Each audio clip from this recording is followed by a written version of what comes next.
on the freewheeling side of things, Sure. and really trying to feel out like what's going on in this place. Right. Like, yeah.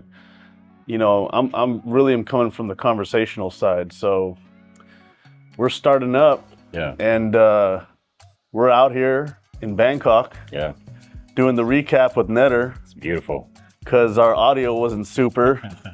There's a lot of activity, man. There's a lot going on, man. That's fine. I appreciate it. You know, we connected in Singapore. Yeah. That was an amazing experience out there, connecting with folks. Absolutely. I really appreciate you taking time to talk with us out there. Oh, man, love the opportunity. And even better to come back now and really get into the nitty gritty. Of course, man. I keep running into you everywhere, so That's right. It's only right. We got to keep moving around and connecting. And this is what it's about, is getting in the same places and sharing space together, and being able to get into deeper conversation and talk about what's happening out here. 100%. Yeah. I feel like a lot of people in crypto and sort of parallel society work and network states, there's a feeling of like a long-term isolation, even whether that's regional, whether that's in thought, whether that's in how you sort of conceptualize a lot of these things, or see, you know, the field or the framework of the world, right?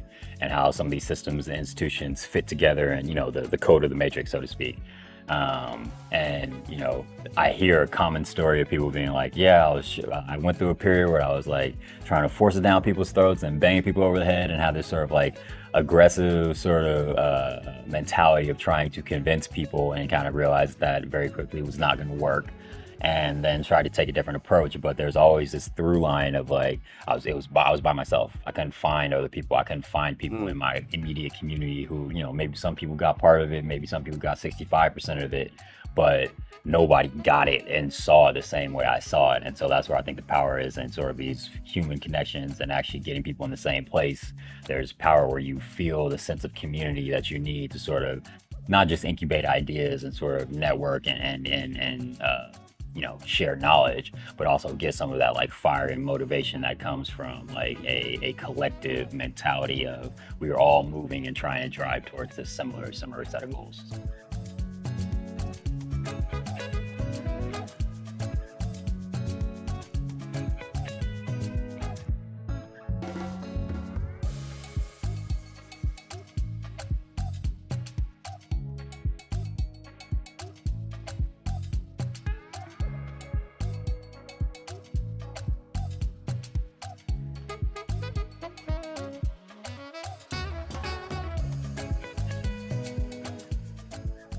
Yeah, and that's that dynamic opportunity to sit together and say, this is what I've been working on, this is what you've been working on, and then find out where they actually connect. Right. And it just doesn't flow the same digitally. Yeah, it's hard. Yeah. You kind of build some of like the initial links, and you know, you have but there's something very unique about sharing that energy in person, and kind of that actual that real life IRL exchange, that it just doesn't translate to the interwebs, man. That's right. You've been hanging out at the Network State School for a minute. Yeah. Tell us what's that experience like? I mean, that's people getting together in a place and really hashing out ideas and talking about how do we work and actually deploy these things. What's been your experience there for so far? It's incredible, man. It's like adult college. So everybody has their own projects or job and things they're working on, right? But it's sort of centered around these three concepts of learn, burn, and earn. And it's all around sort of developing new societal models, parallel societies, network states, pop-up village, smart cities, things like that. And so the burn component is there's running workouts every hour on the hour, about 30, 35 minutes, 7, 8, 9, 10, 11. And then, you know, somewhere in there you get a little breakfast, a little lunch. Everybody's kind of in the same area. So that feels very much like a college cafeteria where, you know, everybody, I'm learning this in psychology, I'm doing this in government economics. Everybody has sort of their core competency, but because there is this common theme of we all sort of believe in the network state concept in some way, the contributions that you're getting in the intersections and cross sections is wild, because everyone is so incredibly smart. So that's maybe like, 45-minute just mind expansion period. And then we might have a couple hours to kind of like recover, refresh, and get some work in. And then we'll have a lecture around like 1 o'clock, And so that's either Balaji will come in and, just give us sort of like a live talk on whatever he's interested in the moment or thinks is relevant to us. Or he'll bring in sort of somebody from his network.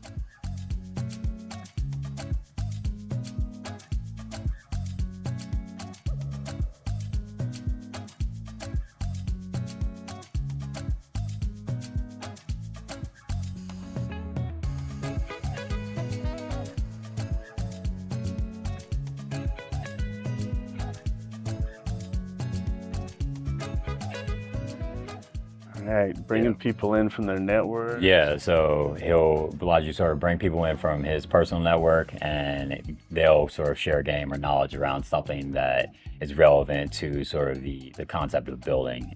And so he's had Vitalik came through. Brian Johnson is also organizing. They partnered to organize a lot of the workouts and the food. So all the food is Blueprint food, and so it really limits your choice paralysis around having to make an effort to eat healthy and to work out. Is really just if you go and get that NFT and then you eat the lunch and the dinner that's provided, you're going to be on a good track, and sleep. That's the other one. You got to sleep. That's the one that I've probably been doing the worst at.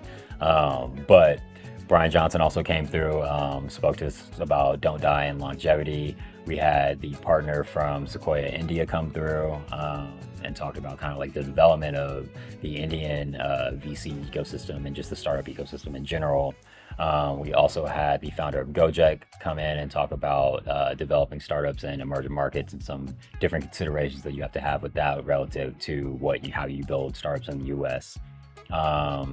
And yeah, also the founder of Cul-de-sac in turn came in and then sort of spoke to us about developing not only new communities, but walkable communities and the communities of the future, multi-generational, and some components that he's run into regulatory with that, and also some benefits of that. So that's sort of the learn component. In addition, we have sort of regular quizzes and units that we're going through, talking about sort of the development of nation states and also the fall of like some great empires and the components that led to both of those. So you have a country like Singapore who's seen a meteoric rise in a very short span of time, gone from really not like 0 to 1, like more like 0 to 10. And sort of what were the things that they set up and the incentives that they gave people, and also the things that they kind of like got rid of and definitely, put a clamp on to create that type of fertilizer for that growth type to happen. And also, what happened in a country like Argentina, right, where it was sort of like this great society that has sort of, like definitely taken a bit of a tumble in the last couple of decades. And so that helps us sort of get thinking about how to organize as we're thinking about building our own network states, as it is sort of like a university for future network state founders, right? How we want to set up our own and what's going to be important, and what we should sort of definitely make sure what components are almost necessary, and then what components can kind of be developed on in an iterative fashion or from a community-based perspective, things like that. So that's kind of like the burn and learn component of it. And then you have the earn, where we have regular bounties, where Balaji sort of has an idea of certain things that need to be built to support either the network school or the network state community at large. And then we all just kind of have like a live multi-week hackathon on everybody kind of coming up with their own ideas, and then you throw them in the gauntlet, and the team sort of decides which one comes out the best. So that's sort of how it's worked. The part that I think is really awesome about it is we also have these community events where everyone's able to share their own expertise or design a event around something they're interested in, or they range from movie nights and comedy nights to, we've had stuff on AI music creation. We had an AI film hackathon. I've done some stuff around quantified self and how we can use AI to be the kind of like killer app for all this data that we're accumulating about ourselves, and sort of have it peel through and parse through and analyze some of that stuff. And so the first one is more of on like a psychological life design like cognitive behavioral therapy type level. And then there are some future ones that will be more sort of data quant based around physical health, sleep, recovery, nutrition, and integrating all of those separate sort of siloed repositories of data into sort of one vault, and then having sort of ChatGPT or Claude just go over that and pick out insights that I never would be able to pull out myself. So it's been a very, very cool experience. All of those components come with an NFT, so there's a little bit of like positive peer pressure there, and also a little bit of gamification that I think is really, really cool for the future of society. And it's been, what, a couple weeks now since Singapore, I guess a month and a half or so you've been in there? Yeah, so it started October 23rd. Right. So we're just a little bit more than halfway done. And so, when does it wrap up? It'll wrap up December 23rd. December 23rd. Yeah. Nice. And so, and then there will be a whole lot of stuff, I think, that we've kind of been privy to in the future plans over the next year. Yeah, so what's the continuation from there that you've heard? Obviously, it's almost like incubator-ish style type of thing where you're really kind of getting primed to get out there and make it happen. There's like a support structure that kind of carries you forward after that and realizing things. I think a lot of that stuff, it's a V1, right? Yeah. So it's definitely being built like a software product, kind of like build fast, break stuff, and iterate on top, right? And so I'm very, very proud to be kind of like one of those initial data points to be able to kind of like give some user feedback. He even said in one of our kind of community forum, we have a community forum every week, and he was like, oh man, I'm used to building software where, you know, the users send me emails and stuff, but you guys like all right here. It's kind of crazy. And so I think there's a lot of stuff in the works with real estate. I think he kind of wants to create, and you know, I don't want to share, you know, share too much, but I think he wants to create a permanent meeting space for techno optimists. And so vertically, you know, there's a lot of activity with crypto in Southeast Asia.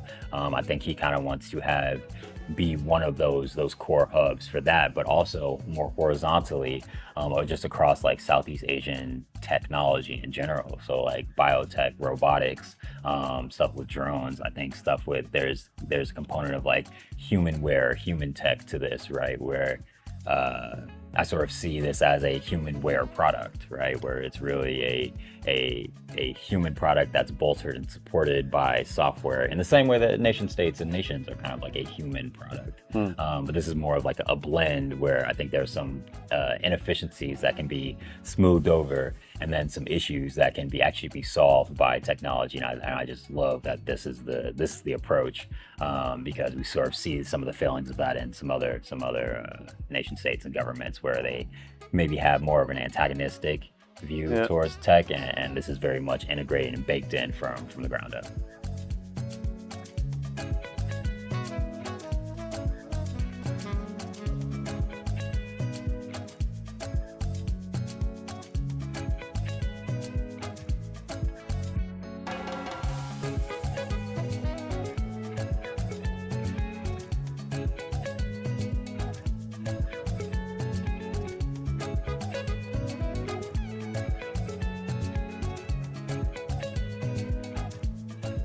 So we were in Singapore, you were talking a lot about the, you know, human tech and the ability to have technology that's providing data on ourselves that we can analyze. And we're talking a little earlier about AI being a tool that helps to actually, you know, consolidate that, interpret it.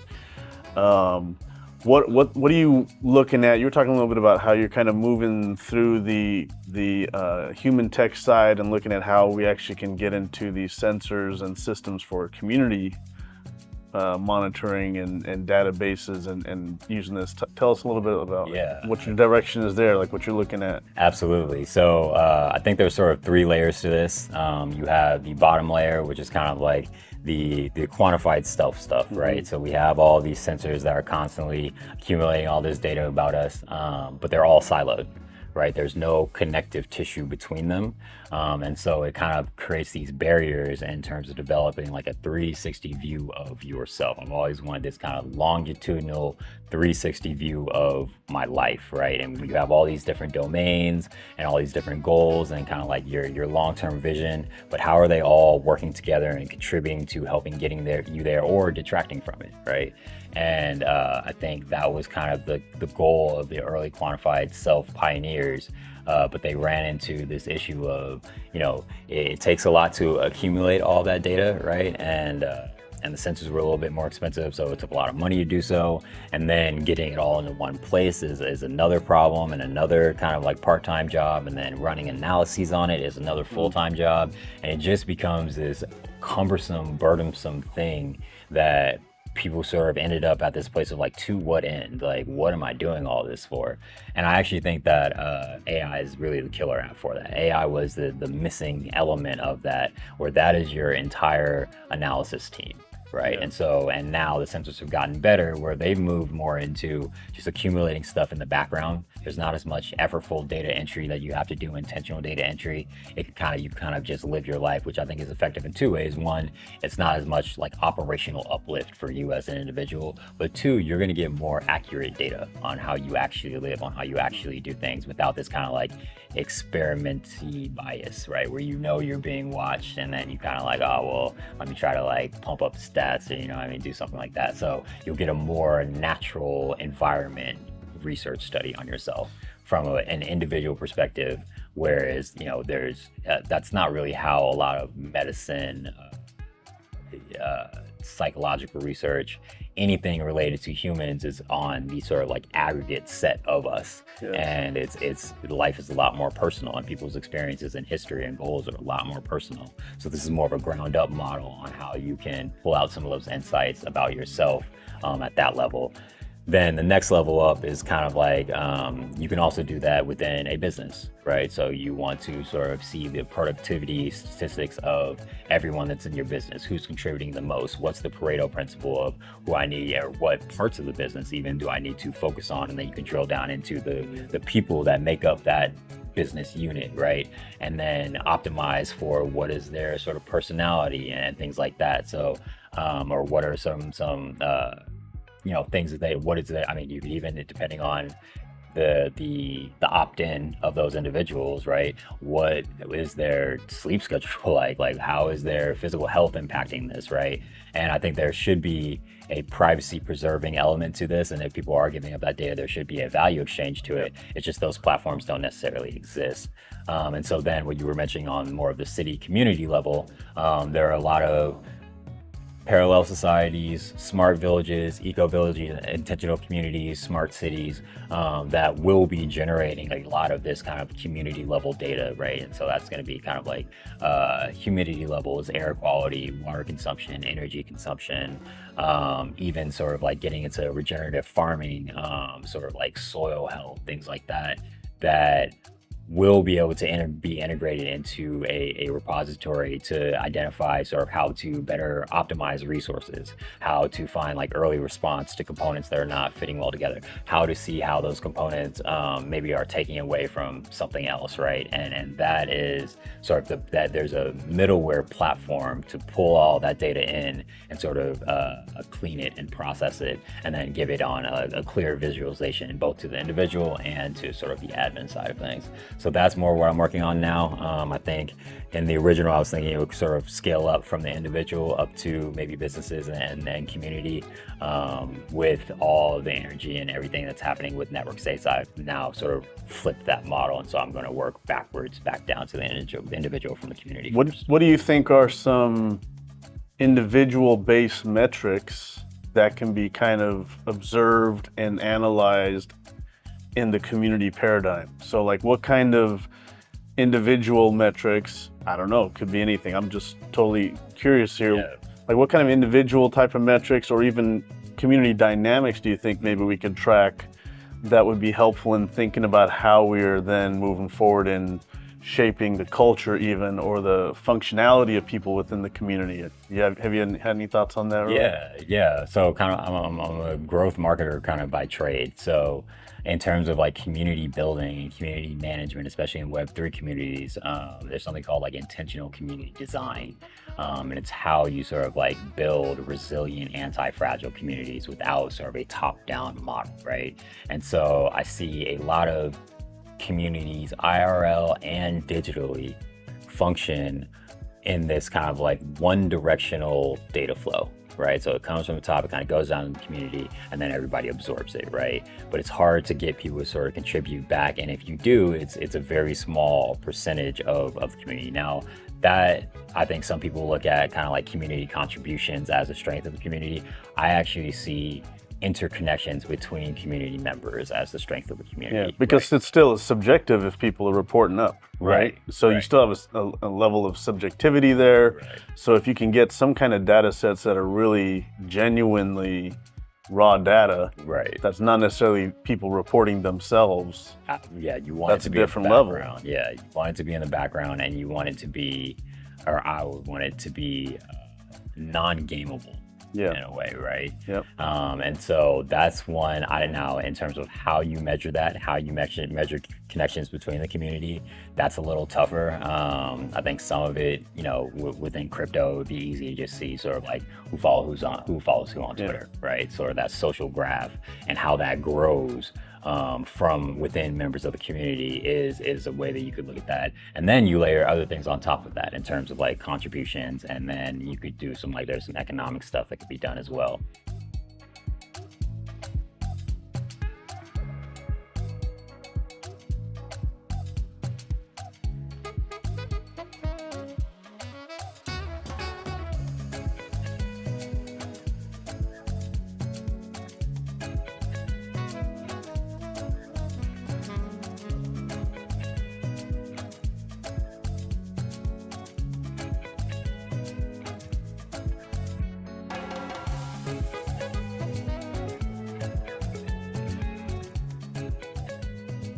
I was even just speaking with someone about the community model and the tokens that they were using, where they even were issuing tokens on just presence. So like if you were in this location, and then based on how long you were in that location, and I don't think they were quite using proximity sensors per se, but just checking in and being in this place, you're actually earning a certain level of whatever tracking accountability that you are here. So already physically you're participating. Right. It kind of ends up being like a reputation framework, right? Where, and I think a good execution of that is actually the probably my favorite is POAPs. Proof of Attendance Protocol, where you know it's you attend an event, whether that's digitally or physically, and you just get an NFT, and then you have a wallet and a kind of this like running not tally, but this running almost like web of like the communities you are participated in and the different activities you participated in and the people you might overlap with, right? And then POAP's actually done a really good job of like allowing people to kind of like access that social graph, right? And see sort of who and see the through lines through some of these like communities. I think that's very, very impactful. On the analog sense, I think you got that. This is my VDAO attendance bracelet.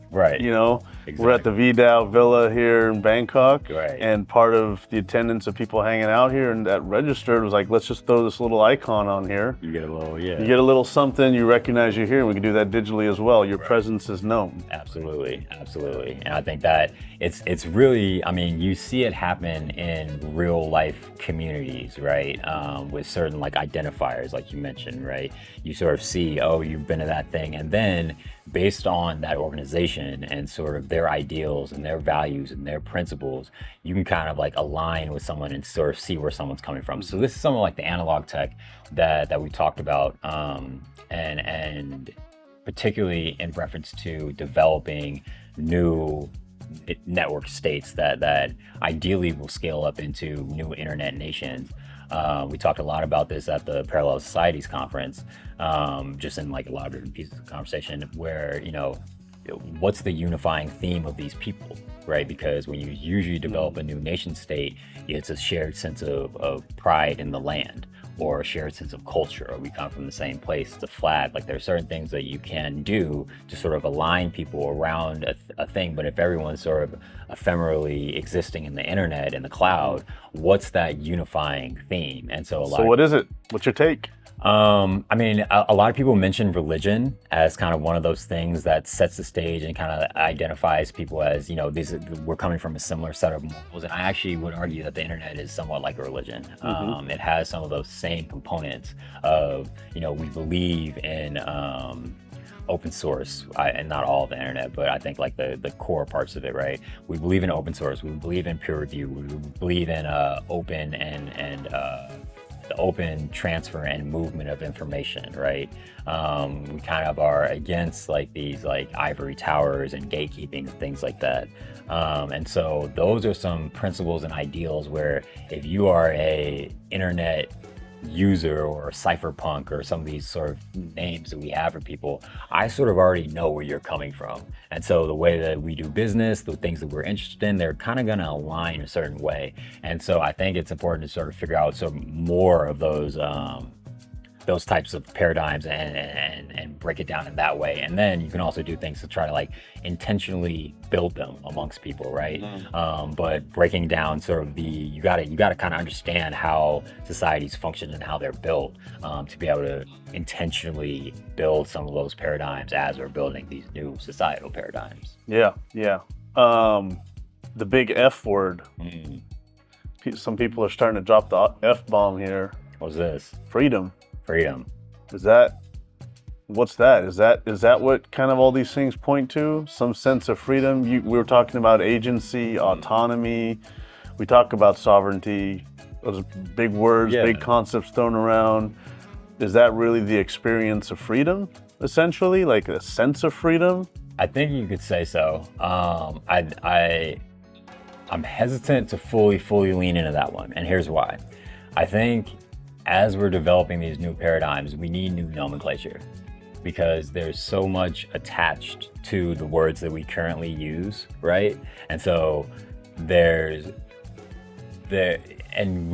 saw this a lot in the network school where somebody would come and say, I'm a free speech absolutist, right? And somebody from a non-Western culture or governance structure that comes with so many connotations that they're like, no, I can't get down with that. And they bicker and argue for this particular experience was like they exercise their free speech. They exercise their free speech, right? And they do that for a couple hours. And then afterwards, you kind of realize that they actually are way closer than further apart. It's just the mode of communication and the language of communication has so many different, it just generates an emotional reaction in people that because of the history connected to it and because of all these other people who have used it, whether in service of good aims or service of nefarious aims, right? That's all wrapped up in the word.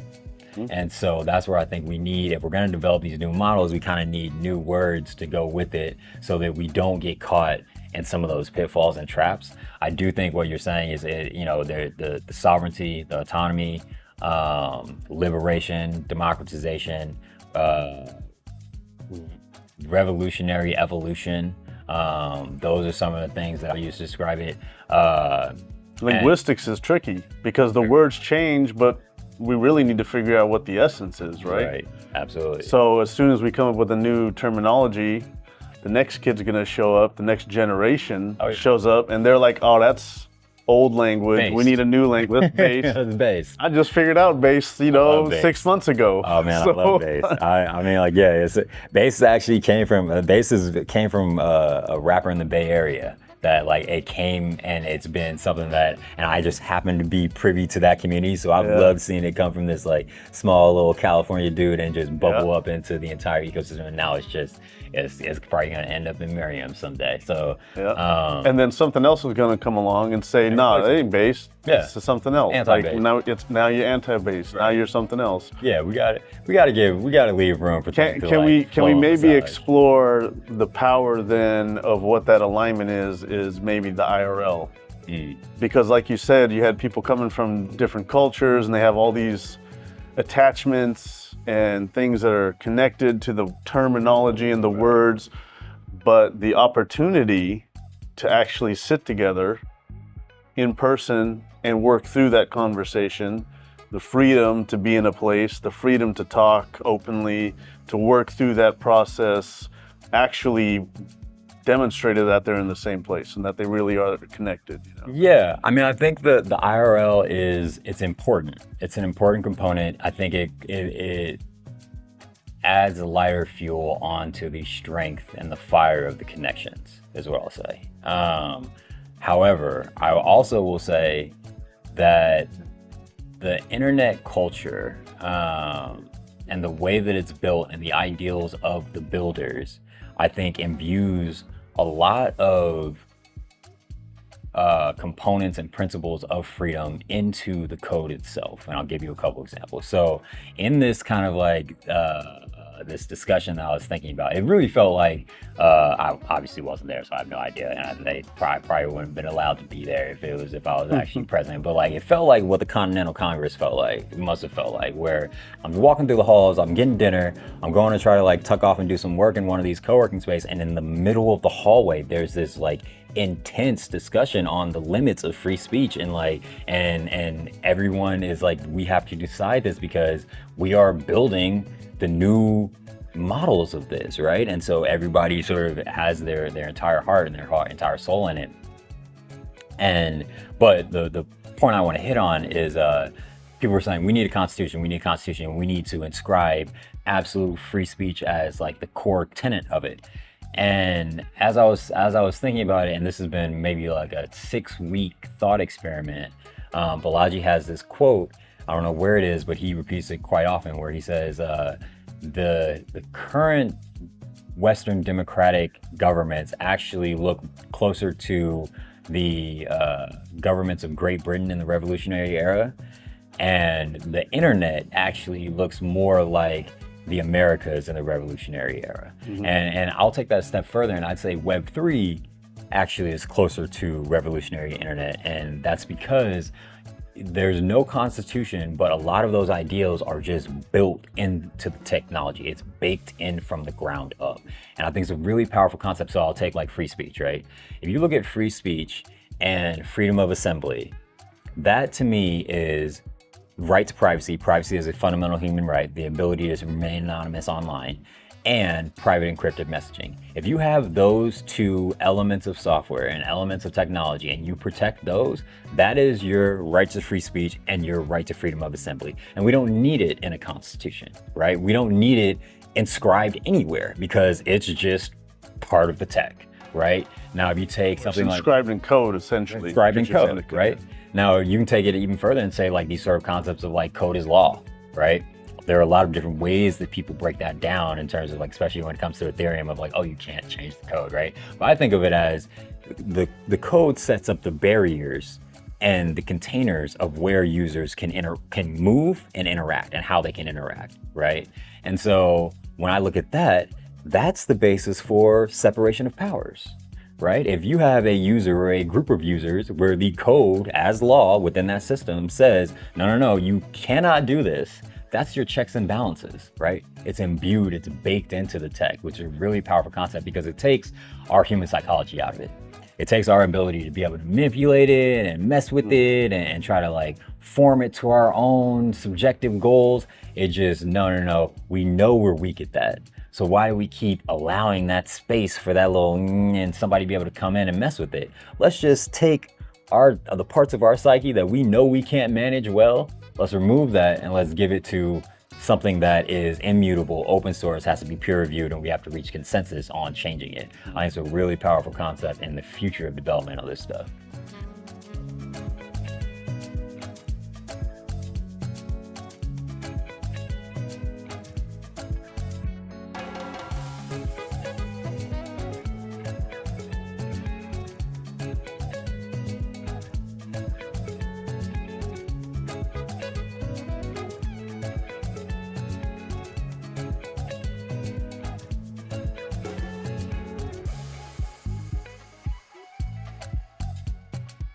How do we, in all of our human history, culture has kind of been the core for that. And then we had laws that really maintained the fringes and kept the framework, the external framework, at least for culture. And religion was an element that kind of really imbued that at the core of the people and the communities and the cities and the countries. Does essentially tech or code then replace, I don't know if we can say that it replaces culture at its core, But then how do we have a symbiotic relationship between the code and the thing that we don't have to think too hard about, and the culture of how we actually are interacting as we sit here and talk? Right. And our connection and our interpersonal connection. It's hard to say that tech is the solution or a replacement for that. So what's the symbiotic relationship between those? I think that's the question. That's the thing to discover. That's the hard problem, right? To me, tech is just an enabler and a amplifier of its creators. That's it to me, right? And so if we have problems within code with bias, it's because we are biased, right? And so I really think that this is where it gets back to the development of, the more spiritual, esoteric stuff of like the development of human consciousness. We've got to raise our collective consciousness level if we want to stop seeing these sort of like bad elements show up in the tech, right? It's not going to replace it. I think if we try to replace it, we're going to end up in a weird reality. It turns into dystopian. It's why there's all that sci-fi written about it, because it's not supposed to replace it. We're supposed to better ourselves. We're supposed to elevate. We're supposed to develop a human consciousness and the global consciousness to a level where we are building better tech, right? And just the way that we got to iterate on your software model, you got to iterate on yourself, right? And that's where I think quantified self and some of these things where you're intentionally doing so based on your own sense of self-actualization is really powerful, because it is kind of that like sharpening of yourself, right? It even shows up in the network school where it's like, yeah, you're taking 3 months where you're just sharpening your mind, you're sharpening your body, you're eating healthy, you're getting good sleep. And then when you're connecting with people and you are building stuff, you're ending up building better shit. Yeah, if we want a better world, we need better people. 100%. Right. 100%. To that, one more question here. A big one we were asking a lot in Singapore, and I've been asking folks here, and you're coming out of an actual framework here at the Network State School. What message do you have to those that are out there that are working, even trying to find where to work or what to do out here? Again, we're out here at the DAO Villa. It's an incredible place. Beautiful. People just lounging out, but everybody thinking about like, what am I doing to contribute to this forward movement and these future solutions? What message do you have you just put out there for people that are kind of in the same space along with you? Yeah, one, remain optimistic. Just remain optimistic for the future. Remain optimistic that there are people out there like you that are building and looking for these concepts, right? And remain optimistic that we actually can turn the corner on some of these huge problems that we have active and coming down the pipe, right?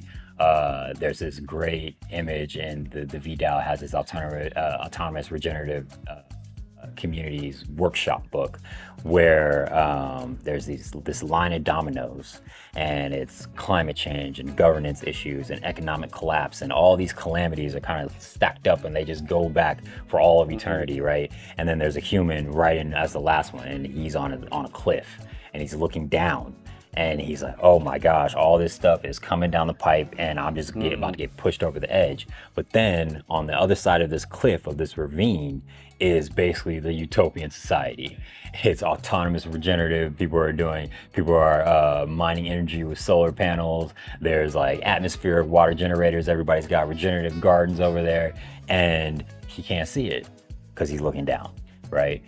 We're building that bridge across, but you have to keep your chin up and remain optimistic and looking forward to be able to see that future, right? And so that's the first thing. And then the second thing is, if you don't see or have these types of communities in your immediate regional distance, seek them out online if you can. I think it's incredibly important that everyone has access to the internet, and I think that's kind of like moving towards like something that should be a public good for everyone, because it is so impactful in terms of building these things and access to education and just everything in the future of the world. I think that's hugely impactful.